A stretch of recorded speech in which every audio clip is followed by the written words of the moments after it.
gracias a Dios por esta preciosa oportunidad que nos concede una vez más. Bueno, vamos a iniciar entonces con la carta, lo que conocemos como las cartas universales. Y estas están compuestas por la epístola del apóstol Santiago, del apóstol Pedro, del apóstol Juan y de Judas. Estas son las cartas que se reagrupan y se les da el nombre de cartas universales. Bueno, el autor sin duda alguna es Santiago, quien fuese el hermano de Jesús, hijo de María y de José. La fecha aproximada de la escritura de esta carta oscila entre los años 48 y 62 después de Cristo. Y el tema que se genera en esta epístola es la fe que obra.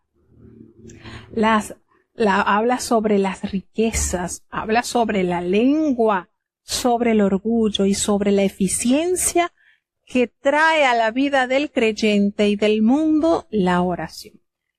El autor de esta epístola se identifica a sí mismo como Santiago, y este nombre, por supuesto, era en extremo muy común.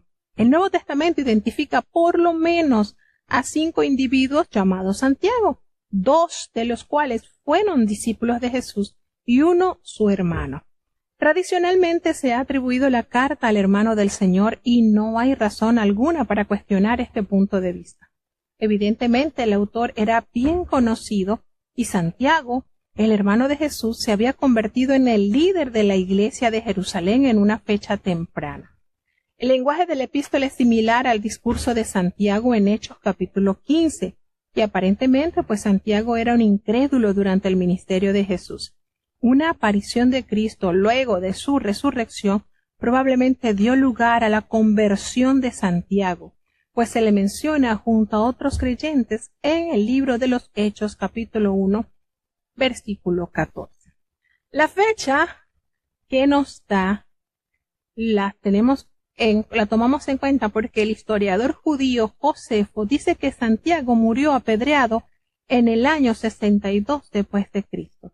Y esto significa que si el hermano de Jesús es el autor de la carta, tiene que haberla escrito antes de esa fecha.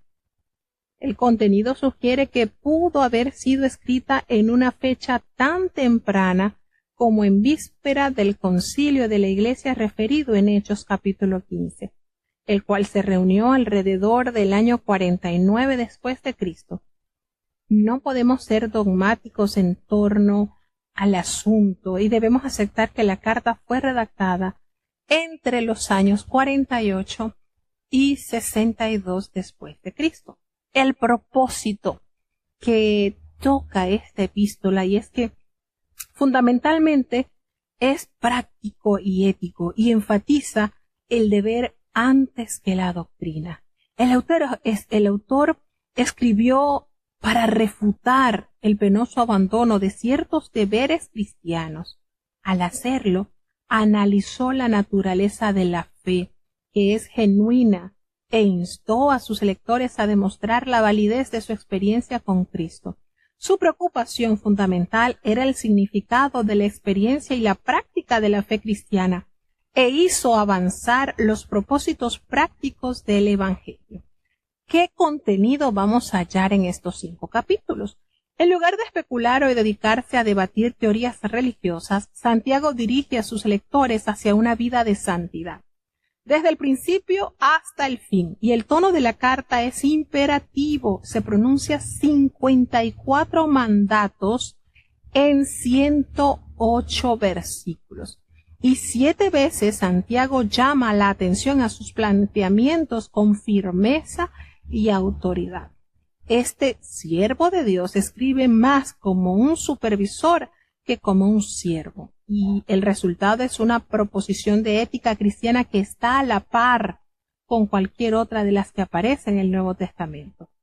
Este libro llama a una vida ética, basada en las enseñanzas del Evangelio, y hace una exposición práctica de una religión pura y sin máculas.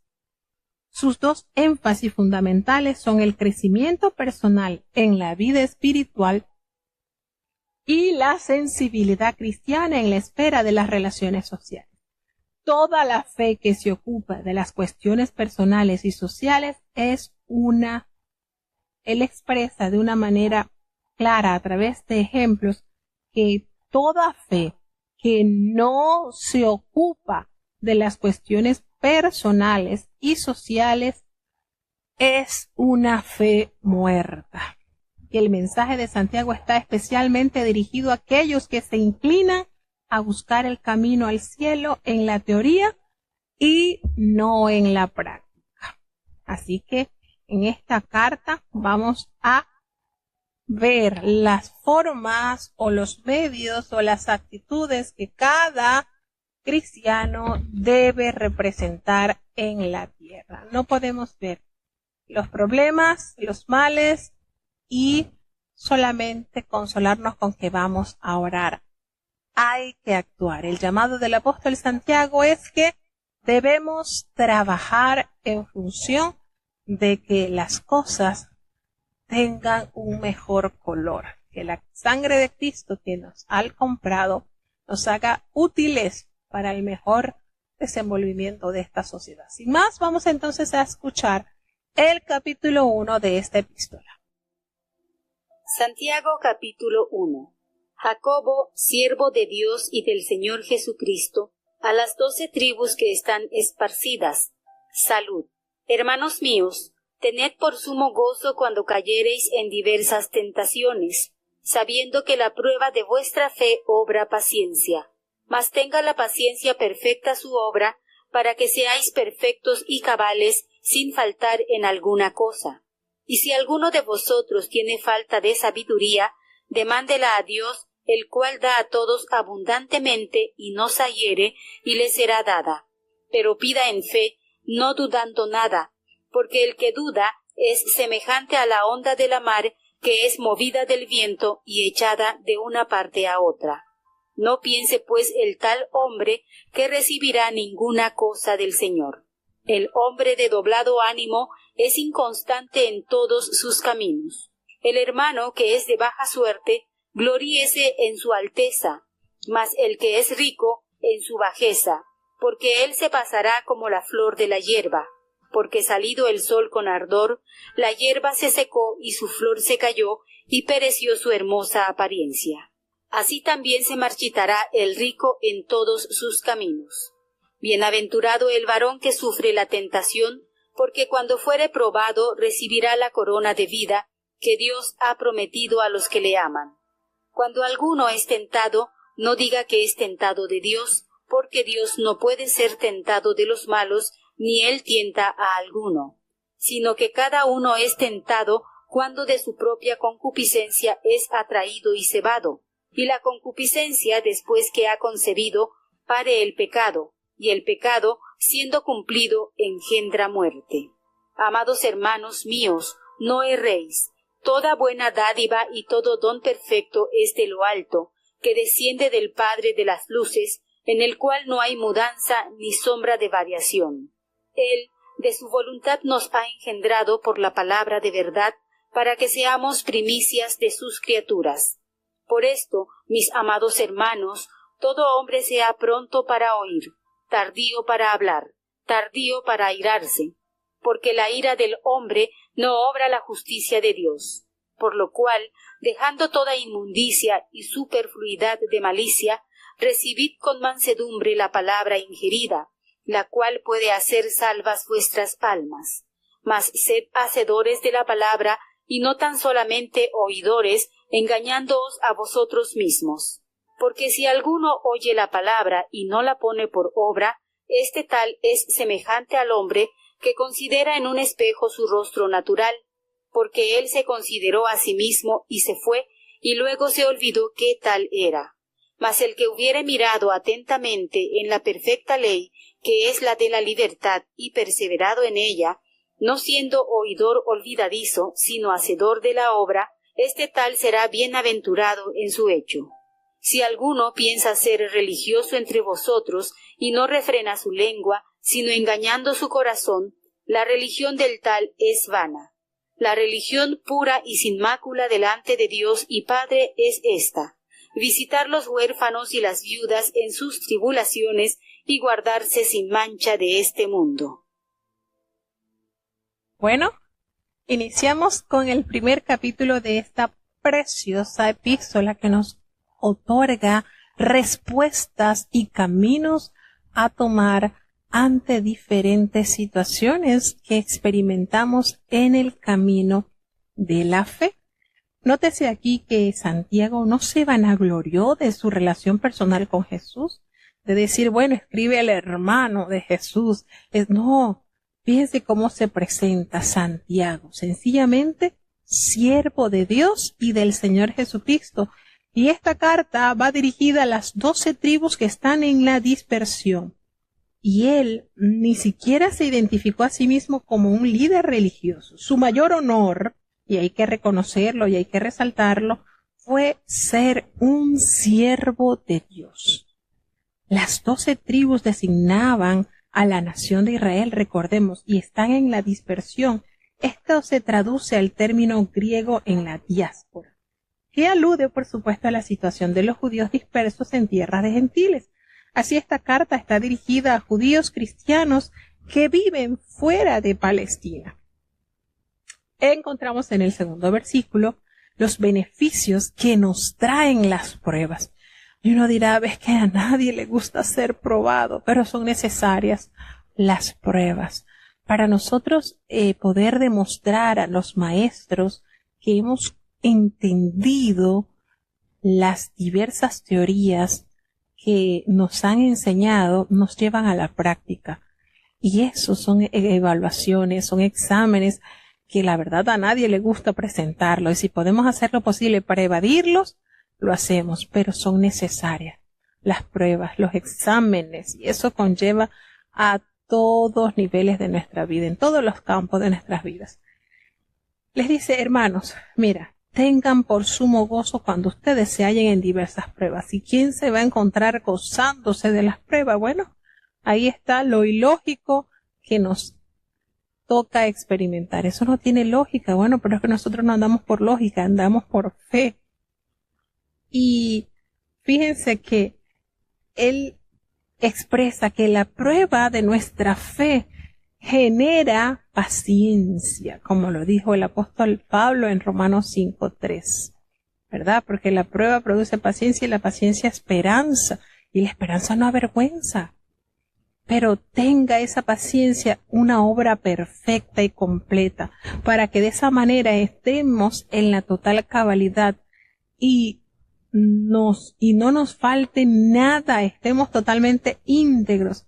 Y si alguno no sabe cómo poder enfrentar estas situaciones, nosotros necesitamos alcanzar esa sabiduría.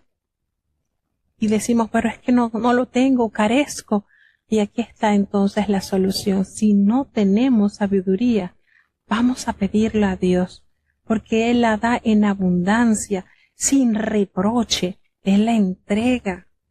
Sin quejarse, el Señor nos da esa sabiduría.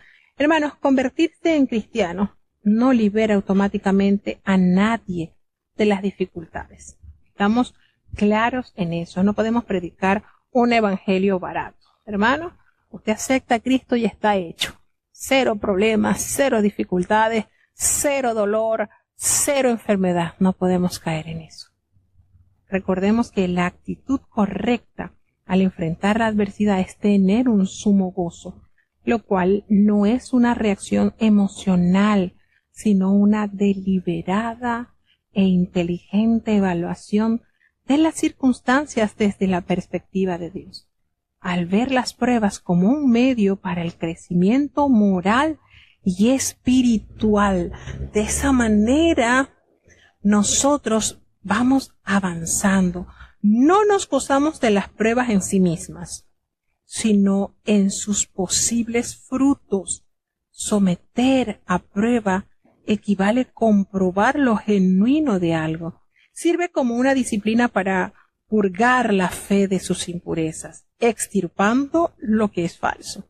La paciencia no es resignación, hermano, no es una resignación pasiva ante circunstancias adversas, sino más bien es firmeza, es valor que nos ayudan a resistir con valentía tales situaciones adversas.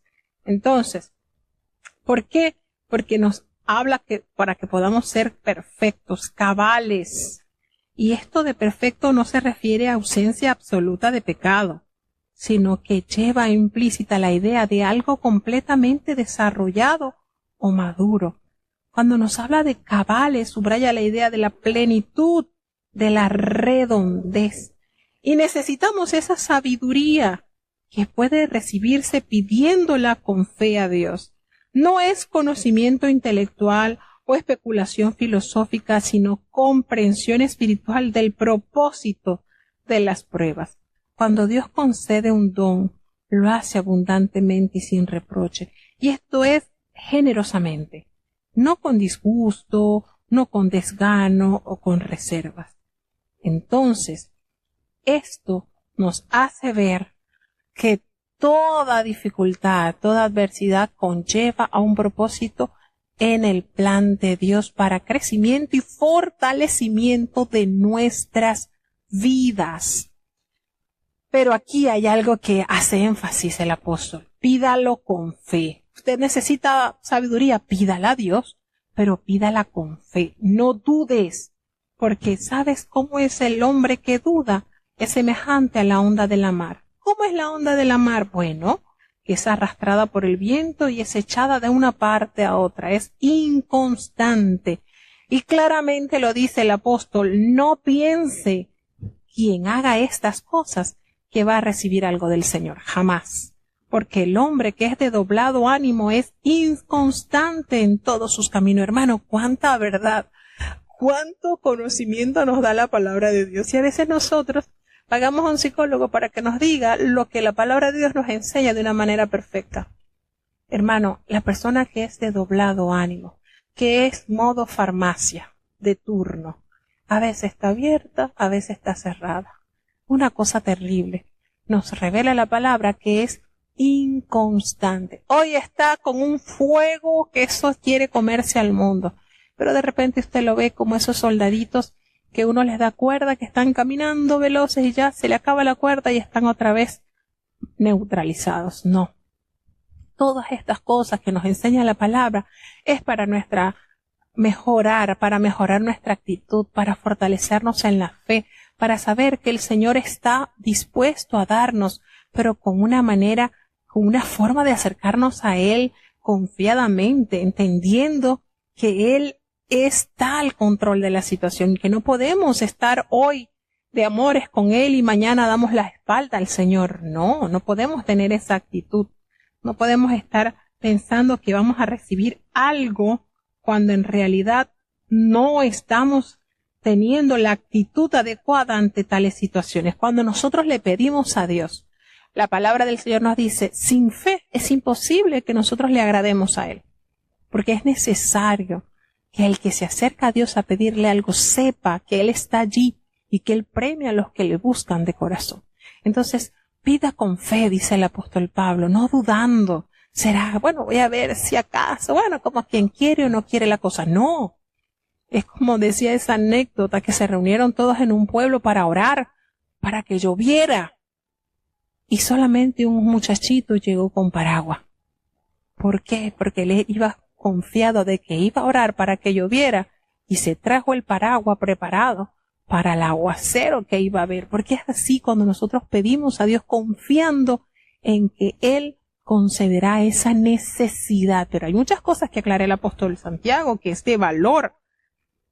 El hombre de doble ánimo es una persona arrastrada en dos direcciones opuestas y sus lealtades están divididas y a causa de su falta de sinceridad vacila entre la fe y la incredulidad, pensando algunas veces que Dios le ayudará y renunciando en otras ocasiones a toda esperanza. Y tal persona es inconstante en todos sus caminos, no solo en su vida de oración. La falta de consistencia en el ejercicio de su fe pone al descubierto la esencia de su manera de ser.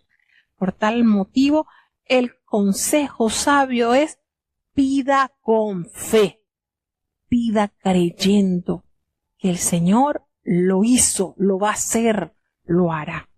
el hermano que es humilde, que es de humilde condición.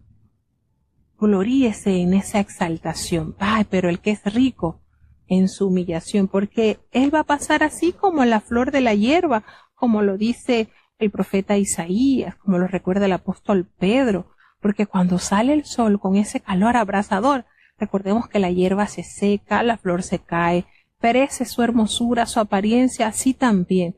De igual manera se va a marchitar el rico con todas sus empresas. Tanto la pobreza, hermanos, como la prosperidad son ejemplos concretos de situaciones que ponen a prueba nuestra fe. Cualquiera de ellas puede terminar en desastre. El cristiano que es materialmente pobre puede regocijarse en su elevada posición espiritual como hijo de Dios, mientras que el que es rico puede regocijarse en sus nuevos valores, comprendiendo la naturaleza temporal de los bienes terrenales en oposición a los eternos beneficios de las posesiones espirituales. Todo esto, hermanos, se marchitará. Se refiere totalmente a la destrucción de aquellos que solo son ricos en cosas perecederas, pero no en las eternas. Nos sigue dando el hermoso consejo de amar a Dios en medio de las pruebas.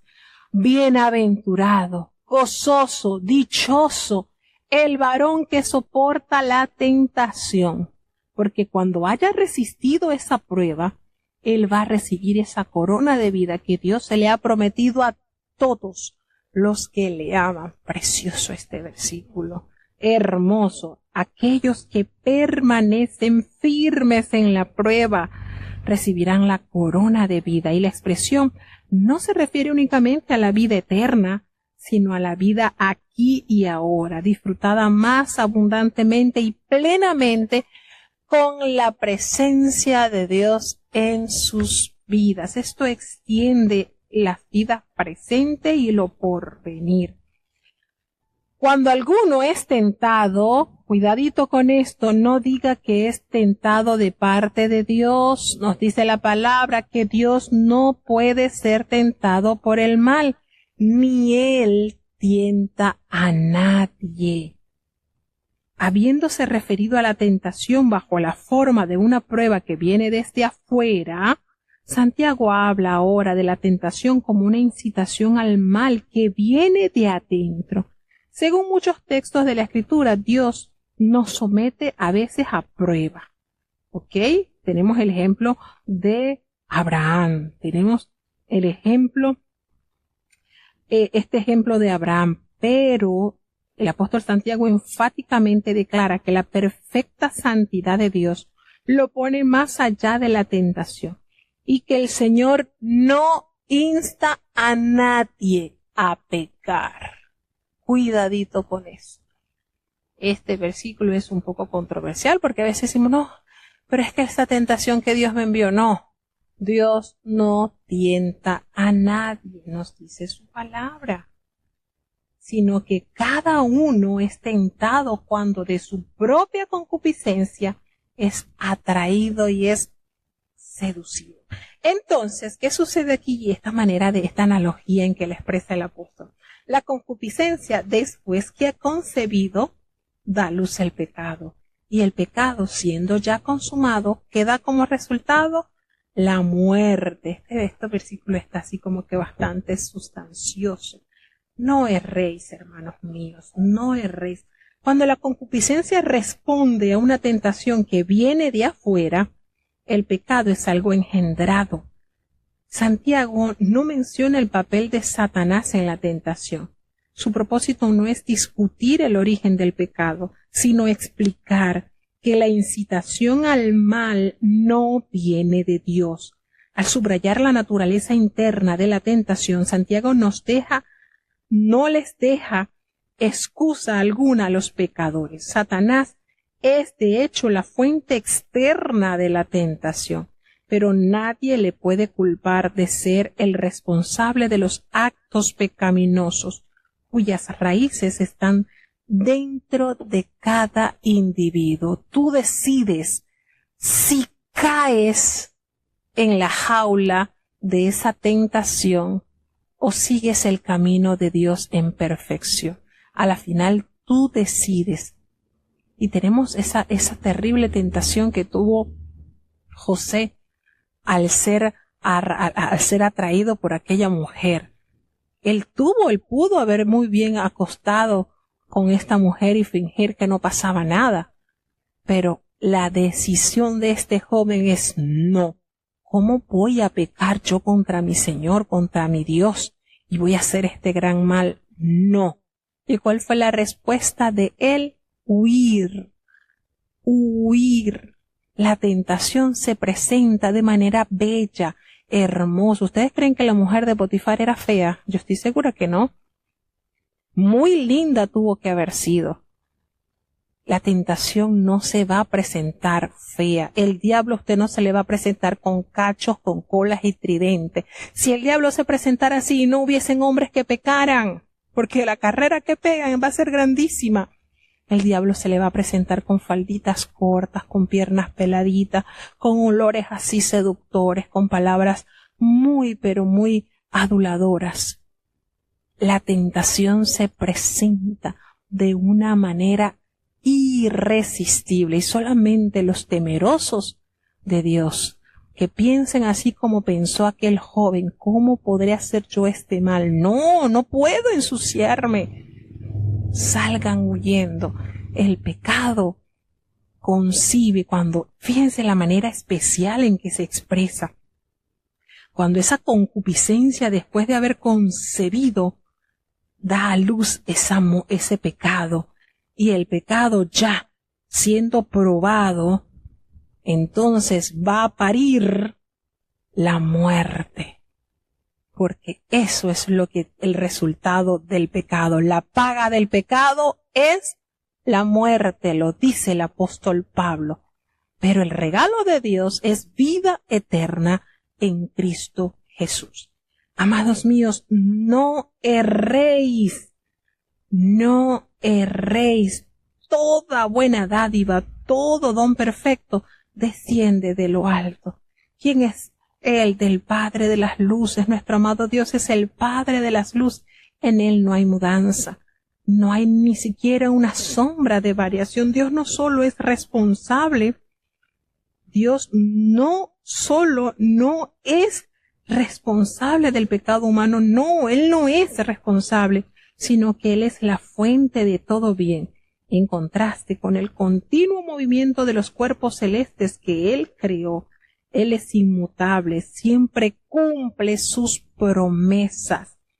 Él, de su voluntad, nos hizo nacer por la palabra de verdad, para que nosotros seamos primicias de sus criaturas. Y el más grande de los dones que Dios nos concede es la regeneración. Él, de su voluntad, nos hizo nacer a una nueva vida, y su instrumento fue la palabra de verdad, que el apóstol Pablo identifica como el evangelio de salvación.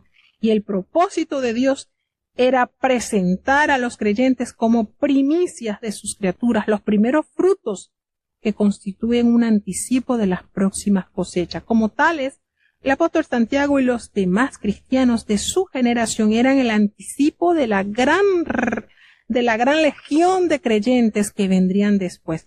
Y la frase de sus criaturas, esto puede que indique que los creyentes son los representantes de la primera etapa de la redención final de todo lo creado, que se halla ahora bajo la maldición divina a causa del pecado. Por esto, mis amados, todo hombre, que debemos ser prontos para oír, tardos para hablar, tardos para airarse, porque la ira del hombre, hermanos, nos revela la palabra de Dios, no obra justicia de Dios. Verdades que debemos recordar. La ira que nace del egoísmo no constituye la justicia de Dios, solo conduce a la malicia y a la destrucción. Por lo cual, ¿para qué hacer esto? ¿Cómo podemos resistir a esto? ¿Cómo podemos tomar estos consejos desechando toda la inmundicia, la abundancia de malicia, que nosotros podamos recibir con mansedumbre esta palabra que ha sido plantada, porque ésta nos puede salvar nuestras almas, la palabra de Dios? Pero nosotros debemos ser hacedores de la palabra y no tan solo oidores, engañándonos a nosotros mismos. La salvación no viene de utilizar métodos humanos, sino de la humilde y amable aceptación de la palabra que ha sido sembrada, que Dios ha hecho que arraigue en el corazón. La salvación introduce al servicio, y es engañoso creer que el interés de Dios es que la gente asista a la iglesia, es meramente que escuchen la palabra de Dios, ya, en lugar de experimentar una transformación de sus vidas que se traduce en ministerio. Entonces, no es solamente oír la palabra de Dios. Bueno, me siento en la banca, escucho y de allí mi vida secular normal como uno más de todo el mundo. No, esto tiene que generar en nosotros cambios de actitud, ser diferentes, llamados a ser lumbreras. ¿Qué es la luz que debe destellar de nuestras vidas? Las buenas obras. El Señor Jesucristo nos dijo, así alumbre vuestra luz delante de los hombres, con la finalidad de que puedan ver estas obras palpables, y la gloria no la vas a llevar tú, la gloria me la vas a dar a mí, porque nosotros como humanos nada bueno podemos crear, pero el Señor cuando opera en nuestro ser sí nos permite hacer cosas agradables a Dios, de modo que la humanidad note esa diferencia grande y pueda entonces atribuirle esas obras de beneficio, de bendición a nuestro Creador.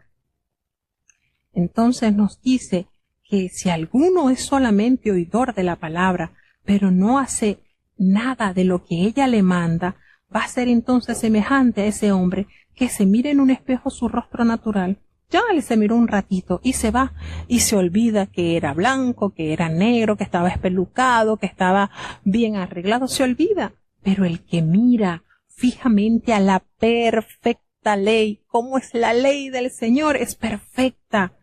¿Cuál es esa ley perfecta? La que nos trae libertad de condenación.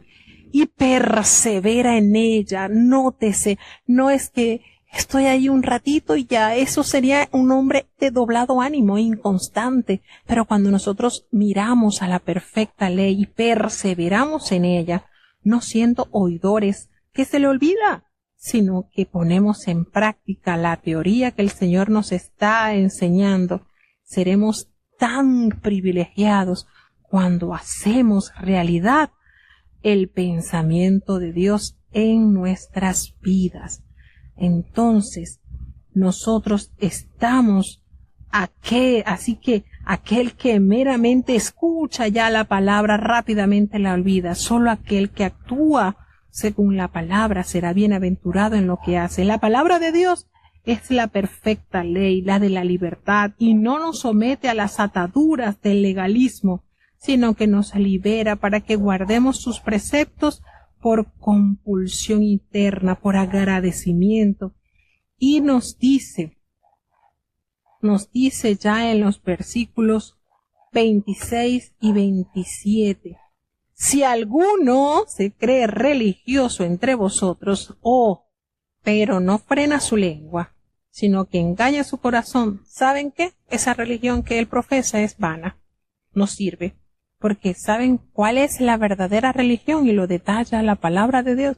El Señor no nos deja nada a la expectativa, todo nos los enseña para nuestro crecimiento. Miren, una lengua fuera de control y un corazón engañoso son el resultado de una religiosidad vacía.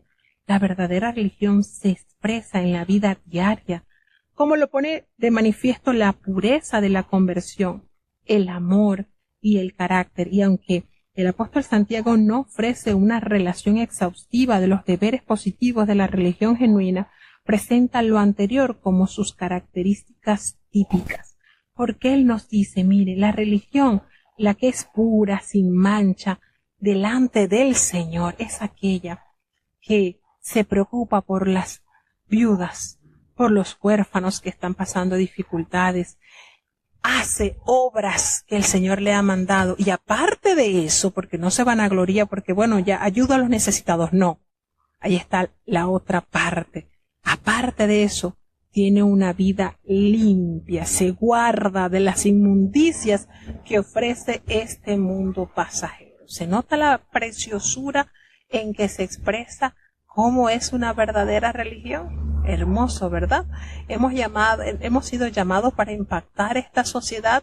Sí, hemos sido llamados para mostrarle a Cristo a través de las obras que hablan mucho más alto que nuestras palabras. Escuchemos el segundo capítulo. Santiago capítulo 2. Hermanos míos, no tengáis la fe de nuestro Señor Jesucristo glorioso en acepción de personas, porque si en vuestra congregación entra un hombre con anillo de oro y de preciosa ropa, y también entra un pobre con vestidura vil, y tuviereis respeto al que trae la vestidura preciosa, y le dijereis, siéntate tú aquí en buen lugar, y dijereis al pobre, estate tú allí en pie, o siéntate aquí debajo de mi estrado, ¿no juzgáis en vosotros mismos, y venís a ser jueces de pensamientos malos? Hermanos míos, amados, oíd, ¿no ha elegido Dios los pobres de este mundo, ricos en fe y herederos del reino que ha prometido a los que le aman? Mas vosotros habéis afrentado al pobre. ¿No os oprimen los ricos, y no son ellos los mismos que os arrastran a los juzgados? ¿No blasfeman ellos el buen nombre que fue invocado sobre vosotros? Si en verdad cumplís vosotros la ley real, conforme a la Escritura, amarás a tu prójimo como a ti mismo, bien hacéis. Mas si hacéis acepción de personas, cometéis pecado, y sois reconvenidos de la ley como transgresores. Porque cualquiera que hubiere guardado toda la ley, y ofendiere en un punto, es hecho culpado de todos. Porque el que dijo, no cometerás adulterio, también ha dicho, no matarás. Ahora bien, si no hubieres matado, ya eres hecho transgresor de la ley. Así hablad y así obrad, como los que habéis de ser juzgados por la ley de libertad. Porque juicio sin misericordia será hecho con aquel que no hiciere misericordia, y la misericordia se gloría contra el juicio. Hermanos míos, ¿qué aprovechará si alguno dice que tiene fe y no tiene obras? ¿Podrá la fe salvarle? Y si el hermano o la hermana están desnudos y tienen necesidad del mantenimiento de cada día, y alguno de vosotros le dice, id en paz, calentaos y hartaos, pero no les dieres las cosas que son necesarias para el cuerpo, ¿qué aprovechará? Así también la fe, si no tuviere obras, es muerta en sí misma. Pero alguno dirá, tú tienes fe y yo tengo obras. Muéstrame tu fe sin obras, y yo te mostraré mi fe por mis obras. Tú crees que Dios es uno, bien haces. También los demonios creen y tiemblan. Mas ¿quieres saber, hombre vano, que la fe sin obras es muerta? ¿No fue justificado por las obras a Abraham nuestro padre, cuando ofreció a su hijo Isaac sobre el altar? ¿No ves que la fe obró con sus obras, y que la fe fue perfecta por las obras? Y fue cumplida la Escritura que dice, Abraham creyó a Dios y le fue imputado a justicia, y fue llamado amigo de Dios. Vosotros veis, pues, que el hombre es justificado por las obras, y no solamente por la fe. Asimismo también Rahab la ramera no fue justificada por obras cuando recibió los mensajeros y los echó fuera por otro camino, porque como el cuerpo sin espíritu está muerto, así también la fe sin obras es muerta. Wow, cuántas grandezas, cuántas enseñanzas y qué manera de exhortarnos el apóstol Santiago. Este libro, esta carta que contiene 5 capítulos, pero contiene una espléndida riqueza para nosotros poder vivir de la manera que Dios quiere que nosotros vivamos. El Señor no quiere fachadas. El Señor no quiere pura apariencia. El Señor quiere vidas enteramente transformadas, enteramente regeneradas, enteramente rendidas al servicio de la humanidad, así como Él lo hizo. así como el Señor nos dio ejemplo del servicio. Y fíjense cómo corrige situaciones que no están lejanas de nuestro diario vivir. Por eso, como dice el himno, la palabra de Dios es antigua sin vejez. No es vieja, hermana, no está obsoleta. La palabra de Dios está tan vigente y es tan necesaria para nuestro diario vivir. Es nuestra brújula, es nuestra guía, es nuestro manual de instrucciones que al ponerlo en práctica en nuestras vidas tendrá resultados favorables. Nuestra fe, maravillosa manera de expresarlo.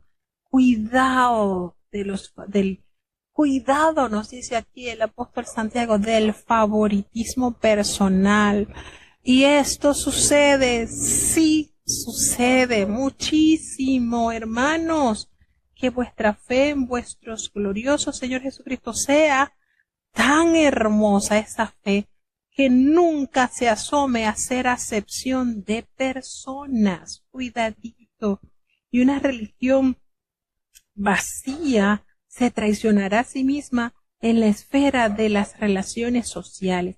Hacer distinciones superficiales entre la gente, dando preferencia a quienes gozan de prestigio y buena posición económica, es incompatible con la fe en nuestro glorioso Señor Jesucristo, que el Señor excluye todo favoritismo basado en la riqueza o en la clase social. Cuando el apóstol nos llama a reflexionar sobre esto, esto es lo hermoso. Y él presenta directamente el ejemplo. Si en su congregación entra una persona con anillo de oro, con una ropa espléndida, ahí está derrochando su apariencia porque es rico, pero a su par entra una persona humilde, pobre, con un vestido andrajoso, quizás hasta hediondo, despeinado, con piojo, mugroso, sin zapato, todo andrajoso. ¿Qué postura vamos a tener nosotros como congregación? Y le dice, y se mira con agrado al que trae esa ropa espléndida, oloroso, bien peinado, bien vestidito, y tratan a aquel hombre y le dicen, siéntate tú aquí, y le dan un lugar privilegiado en el templo, y le dicen a este hombre pobre, humilde, andrajoso, anda, quédate allá para allá atrás, allá, de pie, o siéntate aquí bajo mi estrado, es decir, de una manera humillante. ¿Qué va a pasar? ¿No hacéis distinciones entre vosotros mismos? ¿No pasamos a ser jueces con malos pensamientos? Ay, hermanos míos, dice el apóstol, oíd, presten atención a esto. ¿No ha elegido Dios a los pobres de este mundo para que sean ricos en fe y herederos del reino que ha prometido a los que le aman? Hermanos, cuidadito que en la congregación, recordemos que la congregación significa literalmente la sinagoga, lo que posiblemente sugiere que esta carta fue escrita antes que los judíos cristianos adoptaran un nombre diferente para sus reuniones, y por otro lado puede que el término haya sido usado alternativamente en lugares de la palabra iglesia.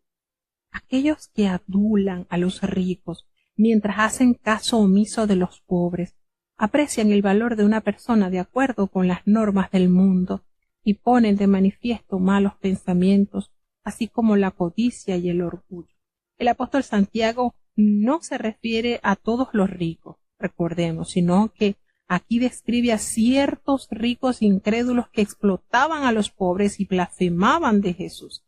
Y nos dice acá, ¿no blasfeman ellos el buen nombre que es invocado por vosotros?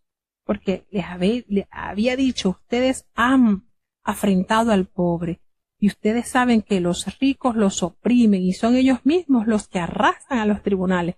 Pero él hace referencia a estos ricos que eran malos e impíos. Si es verdad que nosotros cumplimos la ley conforme a lo que el Señor nos ha enviado, nos ha enseñado a través de sus escrituras, debemos ser imparciales.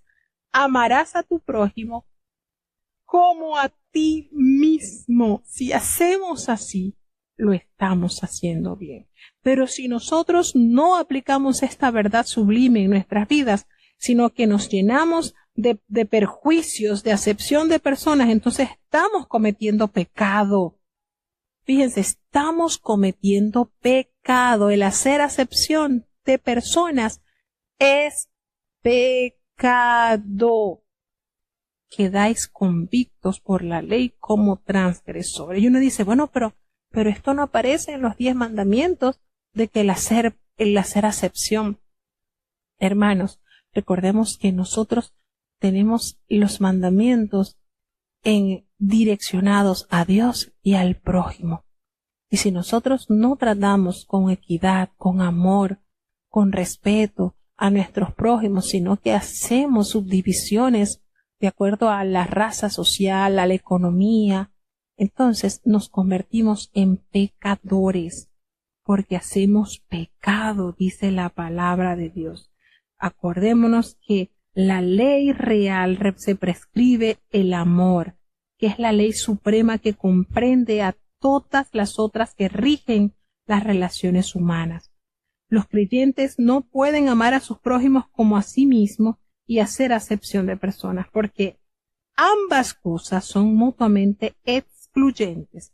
Mostrar el tipo de favoritismo que se describe en este pasaje es, sin duda alguna, cometer pecado.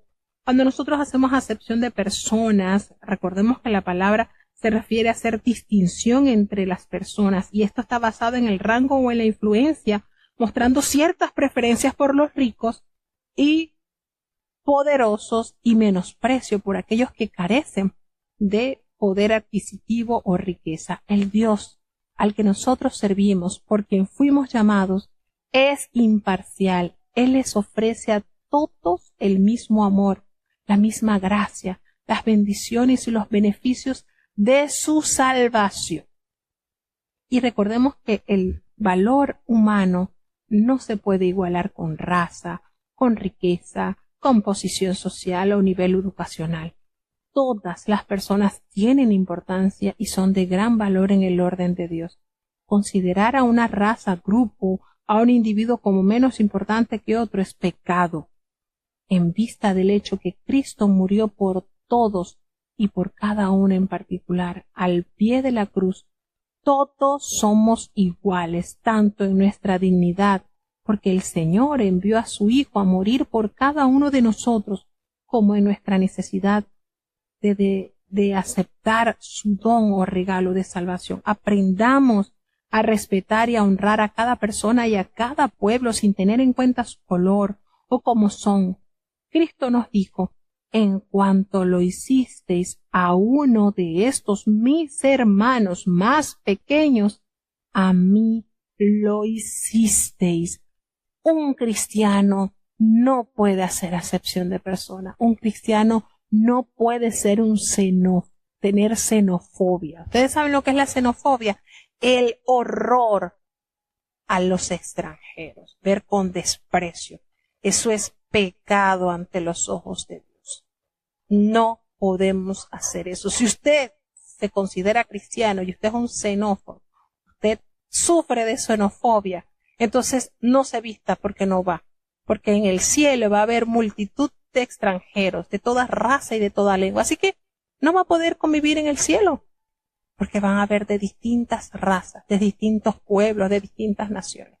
Un cristiano jamás se puede vestir para ir al cielo si tiene estos perjuicios sociales. No puede, es pecado y esto hace mal al hombre. Nosotros tenemos que vernos como Cristo nos vio, con humildad. Cristo nos vio con compasión, con compasión. Así tenemos que ver a nuestros hermanos. Todos no podemos hacer acepción de personas. No podemos vivir una vida inconstante, no podemos tener una vida falsa, Porque cualquiera que guarde toda la ley, pero ofende en un puntito, ¿saben cómo dice la palabra? Es culpable de todo. Porque el mismo que escribió con su dedito, no cometerás adulterio, también escribió, no matarás. También escribió con su dedito, ¿verdad? No vas a cometer adulterio. Ah, pero matas, ya te has hecho transgresor de la ley. Así hablad y así haced, como los que habéis de ser juzgados por la ley de la libertad, porque juicio, óigase bien, sin misericordia, se hará con aquel que no hiciere misericordia. ¿Y saben qué pasa? Que la misericordia triunfa sobre el juicio. Nos conviene ser misericordiosos. Entonces el apóstol Santiago enseña que cometer un pecado como matar o cometer adulterio es hacerse culpable de todos los demás pecados incluidos en la ley. Él ve la ley como una expresión de la voluntad de Dios, que es un todo invisible, por lo que violar cualquier aspecto de la ley equivale a burlar toda la ley. Menospreciar la voluntad de Dios tal cual ésta se revela en la ley. No pretenda, no representa solo romper con una determinada regla, no, sino rebelarse contra el mismo Dios. Hermanos míos, ¿de qué aprovecha que alguien dijera que tiene fe y no tiene obras? ¿Podrá entonces la fe salvarle? Si un hermano o una hermana está desnuda, tiene necesidad de ese mantenimiento cada día, y hay algunos de ustedes que dicen, bueno, pero ándate en paz, chico, caléntate, y mira, voy a orar para que Dios te provea. Oh, se ve bonito y se oye bonito, ¿verdad? Pero ustedes no le dan lo que necesita. Cuando tenemos cómo suplir la necesidad, ¿de qué le va a aprovechar esa palabra? Antes también, la fe, si no tiene obras, está muerta en sí misma. Pero qué diferente es, ¿verdad? Cuando nosotros nos volvemos los brazos que ejecutan la voluntad de Dios en la tierra. Ves al desnudo, cúbrelo. Ves al hambriento, sácialo de comida. Ves al sediento, dale de beber. Ves al pobre, extiéndele tu mano de amor, para que vean a Cristo en ti. Para eso hemos sido llamados. Pero alguno dirá, mira, tú tienes fe y yo tengo obras. Y muéstrame tu fe sin tus obras, que yo te voy a mostrar mi fe por mis obras. ¿Quién cae por su propio peso? ¿Tú crees que Dios es uno? Perfecto. También lo hacen los demonios. Los demonios creen y tiemblan. Miren esto, qué verdad. ¿Y cuántas personas nos encontramos en la calle que afirman decir, sí, yo creo en Dios, pero hacen una vida tan descontrolada? Pero ay, hombre, ¿quieres saber que la fe sin obra es muerta? Mira, no fue justificado por las obras Abraham, nuestro padre, cuando él entregó en sacrificio a su hijo Isaac sobre el altar. ¿No ves que la fe actuó juntamente con sus obras y que la fe fue perfeccionada por medio de sus obras? Y así se cumplió esa escritura que dice, creyó a Dios y le fue contado por justicia. ¿Y cómo fue llamado Abraham? Amigo de Dios. Vosotros sois mis amigos si hicieseis las cosas que yo os mando. ¿Usted quiere ser amigo de Dios? Ahí está, Jesucristo lo recordó. Ustedes sois mis amigos si hiciereis. ¿Por qué Abraham fue constituido amigo de Dios? Porque hizo lo que Dios le pidió. Vosotros veis que el hombre es justificado por las obras y no solamente por la fe. Entonces, el apóstol Santiago no contrapone la obra a la fe, sino que se refiere a dos tipos de fe, una fe muerta y una fe salvadora. La fe salvadora no consiste simplemente en un reclamo vacío, ni en la mera aceptación verbal de un credo. La fe salvadora da como fruto una vida obediente. La cuestión central consiste en, ¿podrá la fe, ese tipo de fe que no se manifiesta en buenas obras, salvarle? Obviamente la respuesta es no. Nuestras obras ponen en evidencia lo genuino de la fe que profesamos. La aceptación intelectual de algún credo no es equivalente a la fe salvadora. Dios declaró justo a Abraham en el momento en que éste creyó, pero solo cuando más tarde obedeció a Dios fue que demostró la genuina de su justicia, lo genuino, lo grandioso de su justicia. La fe se manifiesta en obras y las obras perfeccionan la fe. Y el apóstol Santiago y Pablo aquí no se están contradiciendo el uno al otro, porque uno va a decir, bueno, pero es que en el epístola de los Romanos nos dice que justificado pues por la fe tenemos paz para con Dios. Entonces esto lo que está diciendo aquí Santiago es en contra de lo que está diciendo el apóstol Pablo. No. El apóstol Pablo y el apóstol Santiago no se contradicen el uno al otro. Pablo hace énfasis en que la fe no es obras religiosas, sino un corazón renovado. Y Santiago subraya que la fe no equivale a un corazón renovado que no se exprese en buenas obras. Ninguno de los dos estaría de acuerdo en la validez de un credo de fe vacío. Abraham era todo un patriarca y líder, mientras Rahab representa a la persona común y corriente, situada en el otro extremo de la escala social y moral. Ambos, sin embargo, fueron justificados por la misma base. Porque aquí toma en consideración el apóstol cuando hace referencia a Abraham y también a Rahab. No fue justificada por las obras cuando ella recibió a los mensajeros y los envió por otro camino, porque como el cuerpo sin el espíritu está muerto, así también, hermanos, la fe sin las obras está muerta. Así que es de suma relevancia lo que nos revela el apóstol Santiago en esta epístola. Seguimos avanzando hasta el tercer capítulo de esta epístola. Santiago capítulo 3.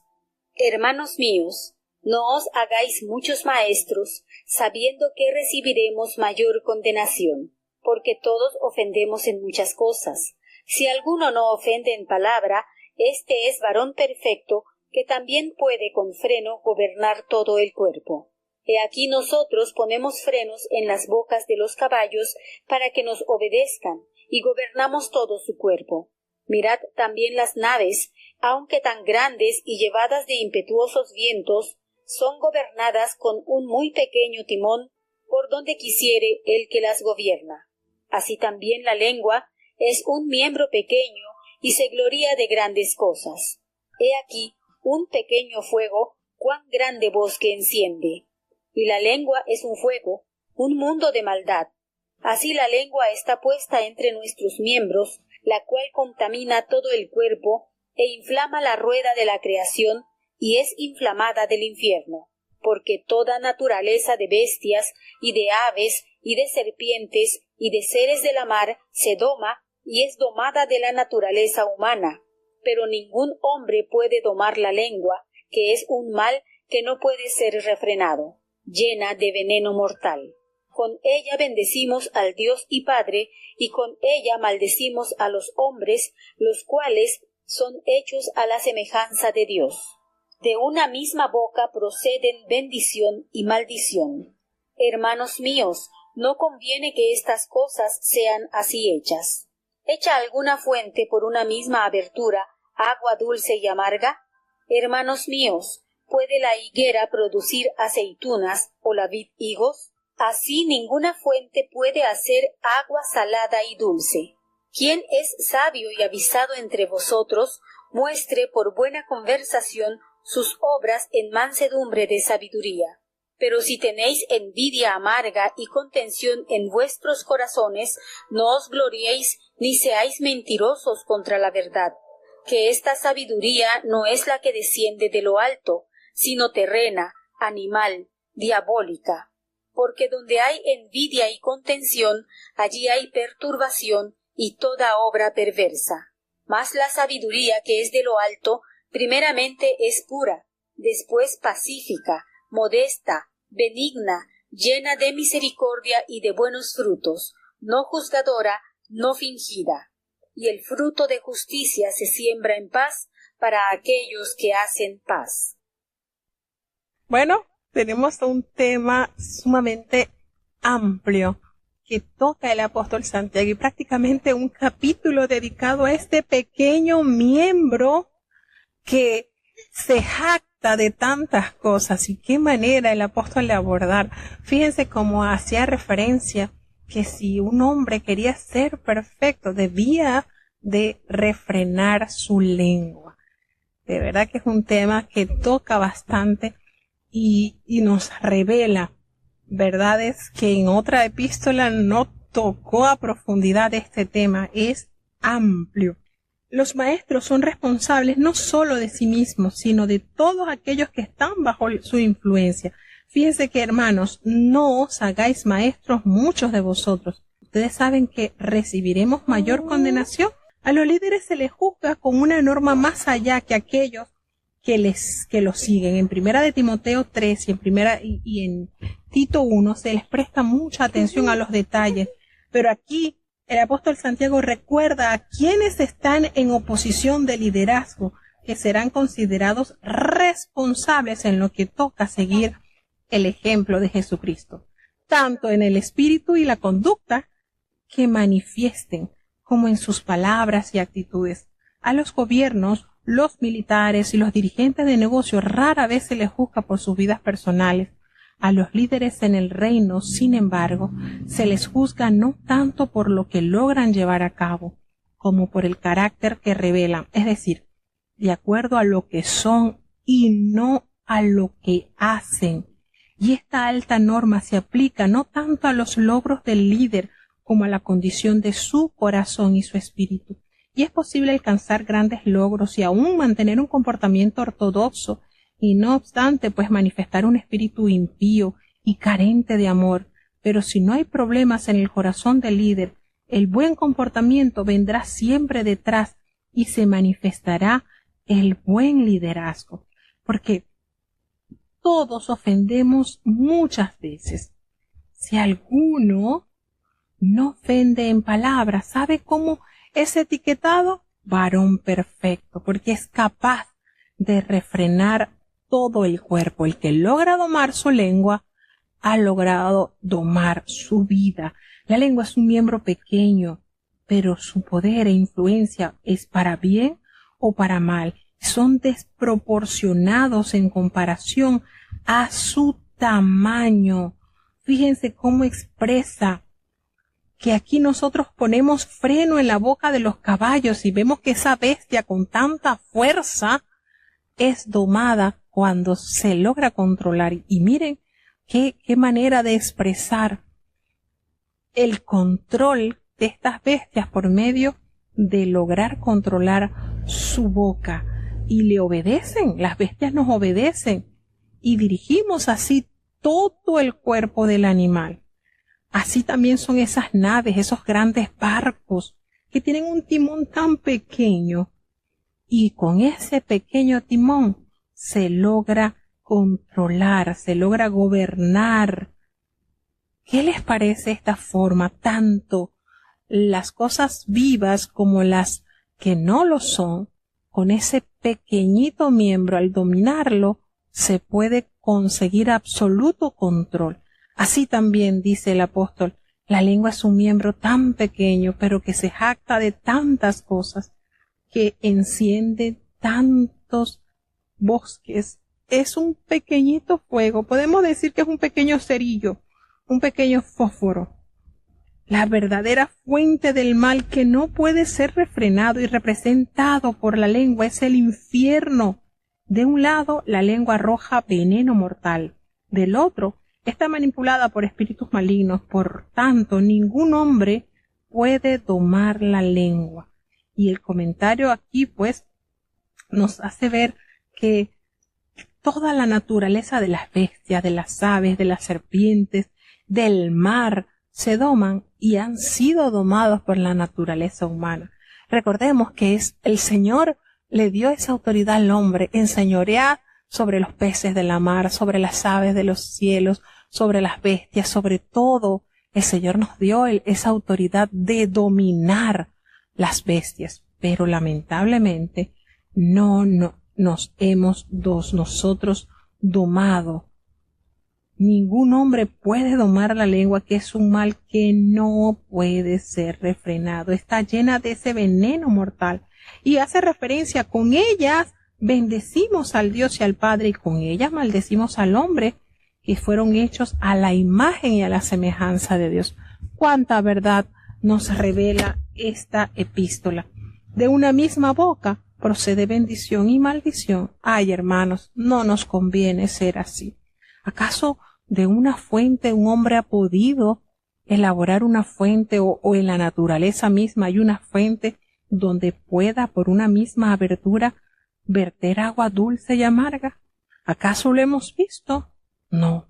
Entonces nosotros nos convertimos en esa abertura que brota agua dulce cuando bendecimos a Dios y agua amarga cuando maldecimos a sus criaturas, que son los hombres. Ay, hermanos, ¿acaso alguna higuera puede producir aceitunas? Claro que no.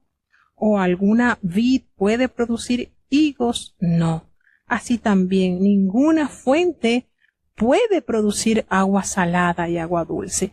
Debemos estar bien definidos, bien claros en nuestras posturas de hijos de Dios. ¿Quién, hace la pregunta, es sabio y entendido entre nosotros? ¿Quién puede ver eso?